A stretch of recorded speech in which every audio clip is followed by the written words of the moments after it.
حضرت جابر بن سامورہ رضی اللہ تعالیٰ عنہ فرماتے، میں حضور کے پیچھے نماز پڑھا کرتا تھا اور خطبہ جمعہ بھی سننے کا موقع مجھے مل جاتا تھا۔ فرماتے تھے حضور کے خطبے بھی زیادہ لمبے نہیں ہوتے تھے، حضور کی نمازیں بھی زیادہ لمبی نہیں ہوتی تھیں۔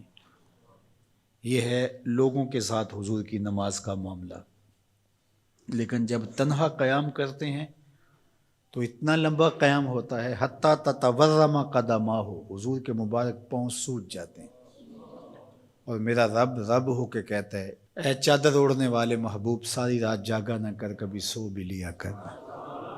اتنا لمبا قیام کرتے ہیں حضور۔ تو آپ کا انفرادی عمل آپ کی طاقت کے مطابق ہوگا، لیکن جب آپ لوگوں کو ساتھ لے کے چل رہے ہوں گے تو آپ پھر اس حساب سے چلیں گے، تو اس وقت آپ اپنی رفتار، اپنی طاقت نہیں دیکھیں گے۔ مشکل نہ کھڑی کی جائے، میں چل سکتا ہوں، 1 گھنٹے کا قیام کر سکتا ہوں، تو میں اپنے حساب سے سوچوں اور جو میرے پیچھے کھڑے ہیں ان کا نہ سوچوں، تو میں اس اہل نہیں ہوں کہ میں امامت کے مصلی پہ کھڑا ہو جاؤں، اس لیے کہ مجھے اپنے ساتھ کھڑے ہونے والوں کا خیال اور لحاظ نہیں۔ ہمارے دین نے ہمیں آسانیاں دی ہیں۔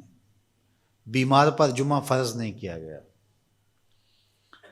بیمار جماعت میں نہیں آ سکتا تو گھر پڑھ سکتا ہے۔ مسافر پہ جمعہ فرض نہیں کیا گیا، ظہر پڑھ لے گا، پڑھنا چاہے تو اچھی بات ہے۔ مسافر پر نماز عادی کر دی گئی ہے، نماز قصر ہے اس کے لیے۔ روزے میں اسے چھوٹ دے دی گئی ہے کہ وہ روزہ ترک کرنا چاہے تو کر سکتا ہے، رکھنا چاہے تو رکھ سکتا ہے، وہ اپنے سفر کا حساب لگا لے، اس کی صعوبت کتنی ہے۔ اسی طرح اور بہت ساری چیزیں ہیں شریعت اسلامیہ میں جس پر ہمیں چھوٹ دی گئی ہے، ہمیں سہولت دی گئی ہے۔ ہماری وہ چیزیں جو ہمارے اختیار میں نہیں ہوتی، ہمیں ان پہ پکڑ نہیں کی گئی۔